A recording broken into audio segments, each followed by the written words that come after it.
Creí que mudarme al campo me devolvería la paz, pero jamás imaginé que el único que acudiría a salvarme del frío y la oscuridad sería el sobrino de mi difunto esposo. Lo que empezó como ayuda técnica se convirtió en algo que removió todo mi mundo. Y eso no podía terminar bien. Mudarse a aquella vieja casa en el campo no fue una decisión impulsiva. Fue la forma más silenciosa que encontré para dejar atrás los restos de mi vida anterior. 5 años habían pasado desde la muerte de Ricardo, mi esposo. 5 años en los que la soledad se instaló como un mueble viejo, siempre presente, aunque ya no útil. Intenté reconstruirme en la ciudad, pero todo, los cafés, las esquinas, las canciones, me lo recordaban. Así que tomé lo esencial y desaparecí del mapa. La casa era grande, antigua, con más problemas que soluciones, pero estaba lejos. Y el silencio, aunque al principio pesaba, poco a poco se volvió compañía. Había algo liberador en no tener que dar explicaciones, en empezar desde cero. O al menos eso pensé. Las primeras semanas fueron tranquilas. Me dediqué a limpiar, ordenar cajas, caminar por los senderos cercanos. A veces el viento se colaba entre las ventanas y traía consigo un eco del pasado, pero lo dejaba pasar. No me resistía. Aprendí a convivir con él, hasta que empezaron los cortes de luz. Al principio eran breves, molestos. Luego se volvieron constantes, impredecibles. Una noche, mientras cocinaba, todo quedó a oscuras.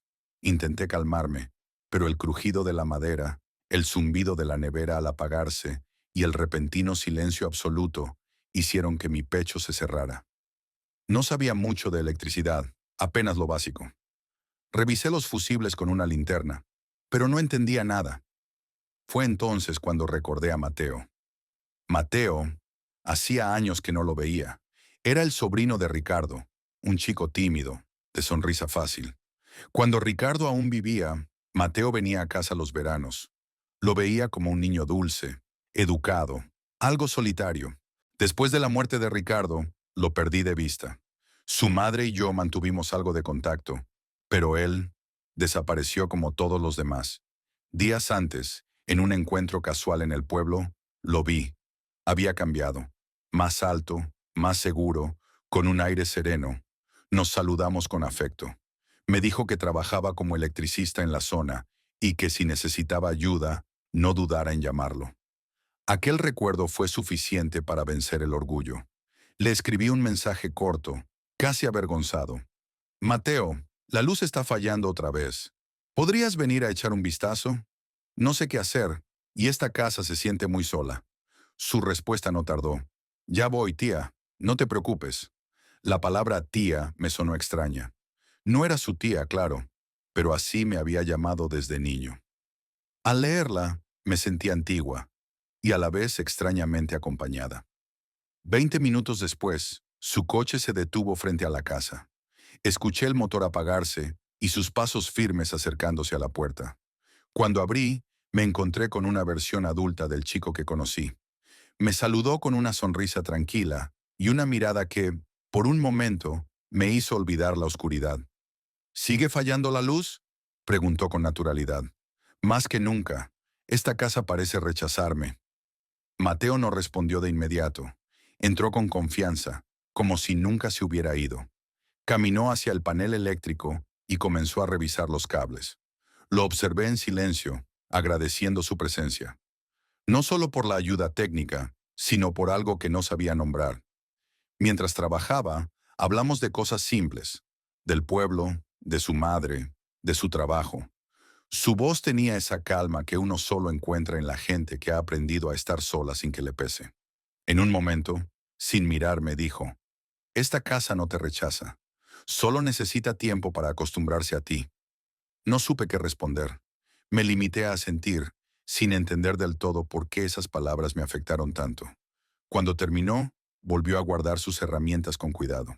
Me dijo que el problema era viejo, pero tenía solución, que si quería, podía venir en unos días a reemplazar algunas piezas. «No quiero que pases más noches así», dijo antes de irse. «Solo llámame, ¿vale?» Asentí, y esa noche, por primera vez en mucho tiempo, dormí sin miedo a la oscuridad. Pero no sabía que ese sería solo el inicio. porque cada vez que Mateo volviera, algo en mí, algo que creía dormido, empezaría a despertar. Mateo volvió al tercer día, tal como lo prometió. Esta vez trajo herramientas más complejas, piezas nuevas y un gesto firme de que aquello no era solo una visita técnica. Dijo que quería asegurarse de que el sistema eléctrico no volviera a fallar, pero ambos sabíamos que había algo más detrás de sus palabras. Yo también cambié. Empecé a anticipar su llegada con una mezcla de ansiedad y alivio. Preparaba café, ventilaba la casa, encontraba tareas adicionales que tal vez necesitaban revisión. Nunca fui buena fingiendo desinterés, y con él menos. Cada visita se volvía más larga, menos urgente, más cercana. Él hablaba poco, pero con intención. Tenía esa forma de escuchar que hace que una se sienta vista. Y cuando hablaba, lo hacía sin rodeos. Me preguntaba cosas directas. Si me gustaba vivir allí, si extrañaba la ciudad, si había sido feliz con Ricardo. Respondía con evasivas al principio, pero con el tiempo me encontraba contándole más de lo necesario. Un día, mientras arreglaba una lámpara que yo había fingido que parpadeaba, me preguntó, ¿te gustaba la vida con él? Tardé en responder. Sí, al principio. Luego se volvió rutina. Ricardo era bueno, pero distante. Mateo asintió, sin emitir juicio. Me miró como si entendiera cosas que no dije, y sin proponérmelo, sentí que la distancia entre nosotros se acortaba. Las conversaciones se volvieron parte de la dinámica. Yo cocinaba algo simple, él aceptaba quedarse a comer. Hablábamos de libros, de política, de música. No había silencio incómodo, pero sí una tensión creciente, como una cuerda que se estira milímetro a milímetro. Una tarde de lluvia intensa, se quedó más tiempo del habitual. Dijo que era peligroso conducir por los caminos de tierra. Me ofrecí a prepararle una cena rápida, y sin pensarlo mucho, abrí una botella de vino. Las risas fluyeron con facilidad. Hablamos de cosas personales, de pérdidas, de decisiones que marcan. Él me contó sobre su padre, ausente desde que tenía memoria, y de cómo eso lo había obligado a madurar antes de tiempo. Cuando se hizo tarde, se levantó, pero no para irse. Podría quedarme en el sofá si no te molesta, sugirió con naturalidad. No quiero arriesgarme con la carretera así. Acepté, no solo por lógica, sino porque en el fondo no quería que se fuera. Esa noche fue distinta. Dormí liviano, escuchando cada crujido, cada ruido leve que venía desde la sala. Imaginé si él también estaría despierto, si pensaba en lo mismo que yo. A la mañana siguiente, me lo encontré en la cocina, preparando café. Sonrió como si nada fuera incómodo, y por alguna razón, eso me tranquilizó. Desayunamos juntos. No hablamos de la noche anterior, pero algo había cambiado. Los días siguientes, su presencia se volvió casi una constante. Venía a revisar una toma de corriente, un enchufe suelto, un electrodoméstico viejo. Yo dejaba que viniera, aunque sabía que la mayoría de esas cosas podían esperar. No importaba. Su presencia llenaba un espacio que ni yo sabía que existía. Una tarde, mientras revisaba el sistema del agua caliente, se quedó en silencio un momento. Luego dijo, no me gusta verte sola aquí. Esta casa a veces parece pesar más de lo que vale. Me sorprendió su franqueza. No estoy tan sola, dije casi como una defensa. ¿Por mí? No supe qué responder. Su mirada era clara, sin doble intención, pero directa, como si quisiera que yo reconociera algo que me negaba a aceptar. A partir de entonces, su actitud cambió sutilmente. Me tocaba el hombro al pasar. Me ayudaba con tareas pequeñas que no tenían nada que ver con la electricidad. Yo, sin quererlo, comencé a notarlo más. Sus gestos, la forma en que se movía por la casa, su manera de observarme cuando pensaba que no lo veía. Una noche, cuando ya estaba por irse, se detuvo en la puerta. Me miró como si quisiera decir algo, pero se contuvo. ¿Mateo? Pregunté. Nada, solo me alegra que estés bien aquí. Y se fue. Esa frase, tan sencilla, se quedó conmigo más tiempo del que debería. Me pregunté si lo estaba provocando sin darme cuenta, si mi necesidad de compañía se estaba mezclando con otra cosa, o si, simplemente, él también estaba buscando algo que no sabía cómo nombrar. La línea entre el afecto y la atracción comenzaba a desdibujarse, y aunque yo no quería cruzarla, tampoco hacía mucho por evitarlo. La noche que todo cambió comenzó como tantas otras. Un nuevo apagón, una excusa para que Mateo viniera. Pero esta vez fue diferente. Había tormenta, el viento sacudía los árboles con violencia y la casa parecía quejarse con cada ráfaga. Le envié un mensaje sin pensarlo mucho. Ni siquiera pedí ayuda, solo escribí. Otra vez la luz. Me respondió con un voy en camino, que sentí más como una decisión que como una respuesta. Llegó empapado con las herramientas al hombro y el rostro sereno. Entró con familiaridad, sacudiéndose el agua mientras me decía que no debía preocuparme, que lo solucionaría rápido. Yo asentí, pero sabía que ese no era el verdadero motivo por el que lo había llamado. Y él también lo sabía. La electricidad volvió, pero nadie se movió. La tensión era insoportable. Había una calma artificial en su voz, en sus gestos, pero todo en su cuerpo hablaba de contención.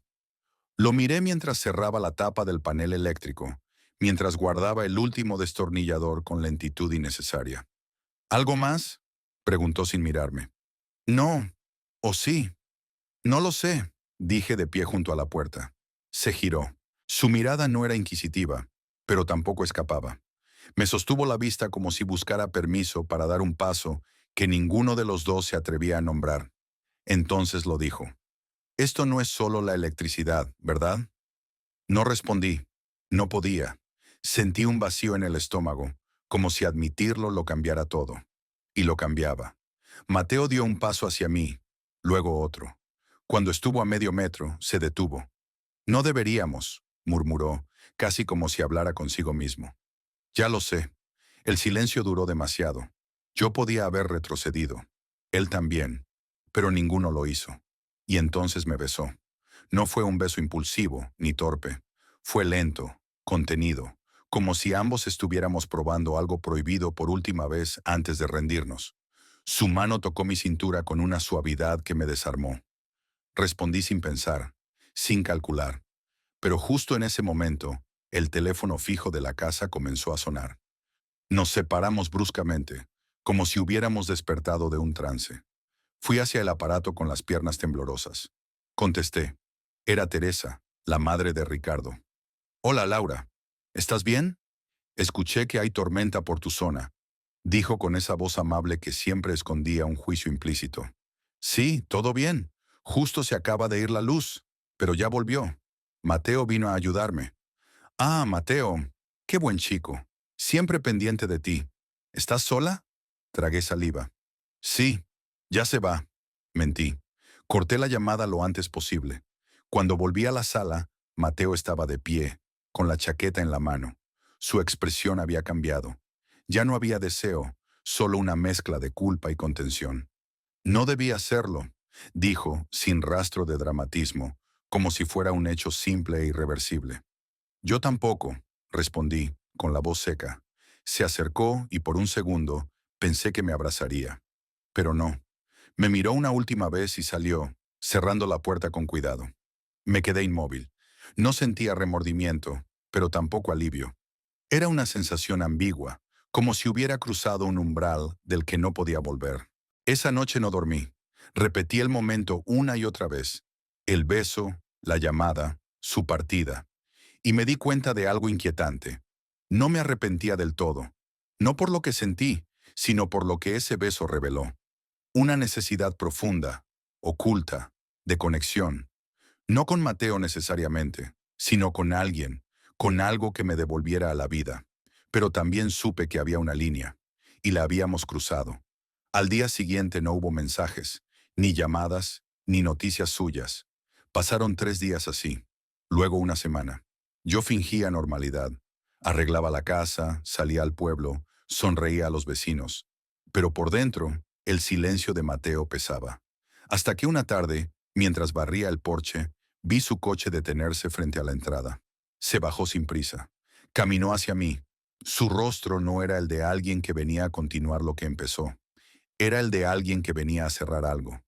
Solo quería asegurarme de que estabas bien, dijo. Asentí. No sabía qué decirle. Y también Quería pedirte perdón, no porque haya sido un error, sino porque no fue justo para ti, ni para mí.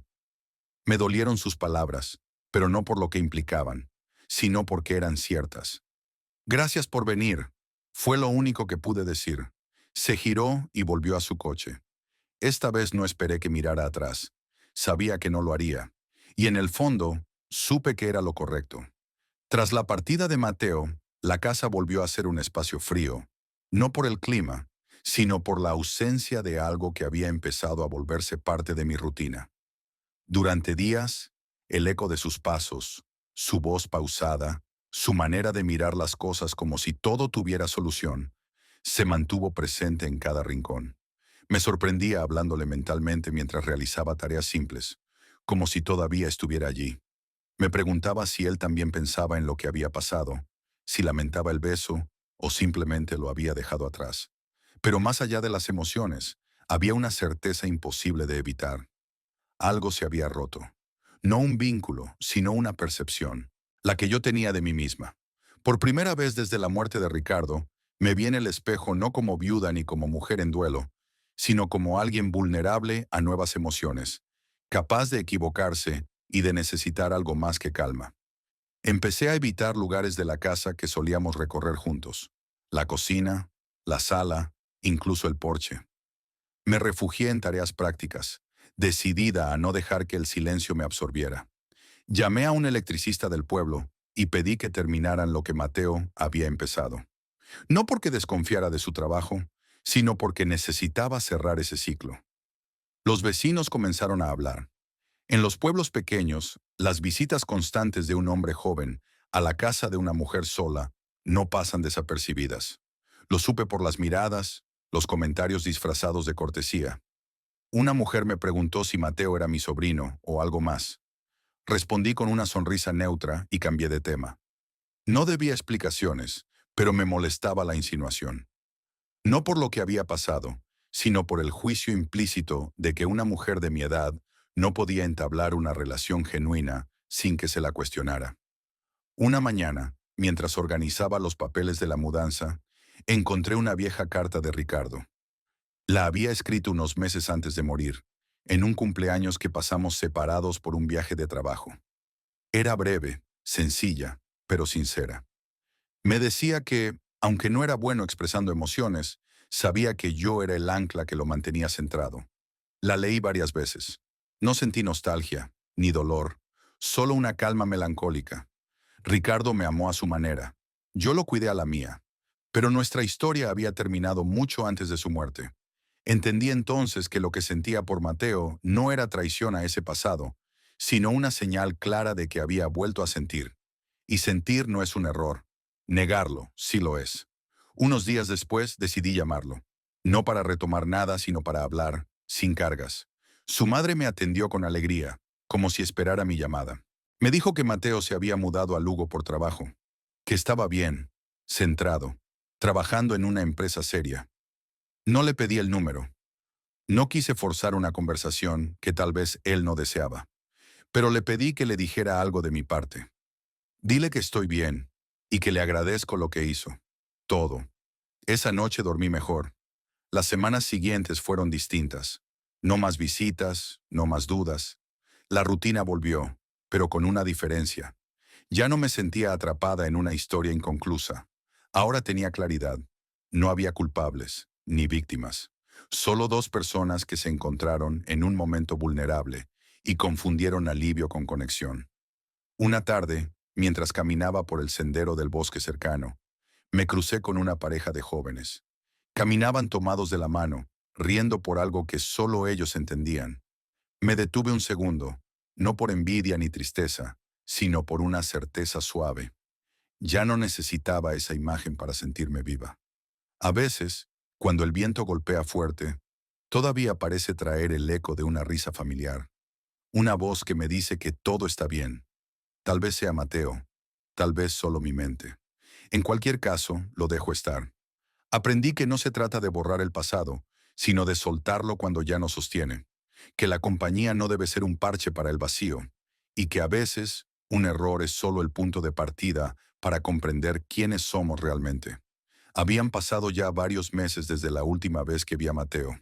La casa, antes marcada por el vaivén emocional de nuestras interacciones, había encontrado un nuevo equilibrio. No me atrevería a decir que todo estaba resuelto, pero al menos ya no había confusión. El deseo había cedido su lugar a una serenidad que no conocía, una que nacía de aceptar lo vivido sin intentar cambiarlo. En lugar de reprimir lo ocurrido, decidí integrarlo como parte de mi historia.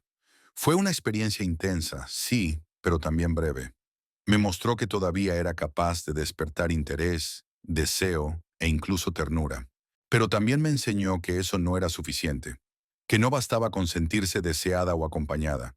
Lo importante era saber por qué y para qué se quería compartir la vida con alguien. Poco a poco empecé a reconstruir vínculos más sanos. Me integré en actividades del pueblo. Me ofrecí como voluntaria en la biblioteca local.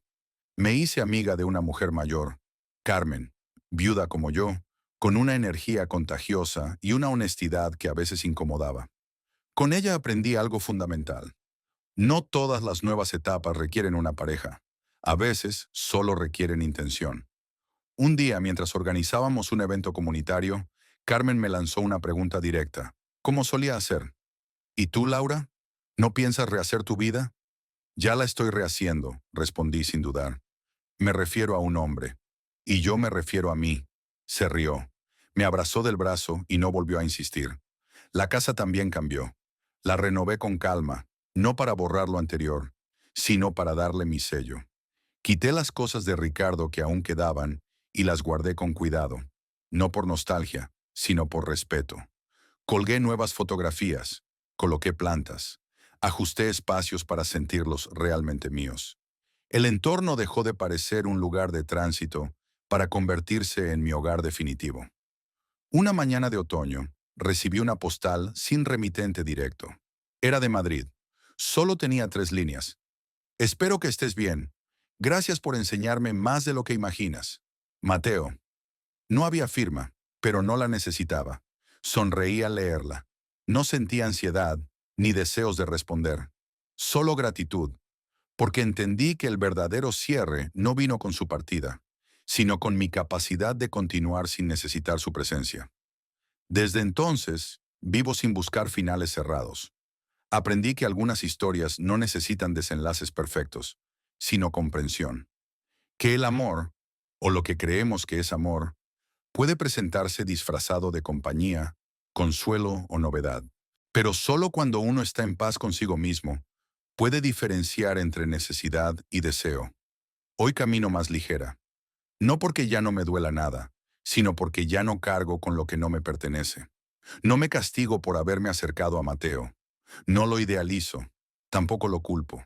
Solo reconozco que en él vi un espejo que me mostró mi fragilidad. Y gracias a eso, supe qué partes de mí necesitaban reconstruirse.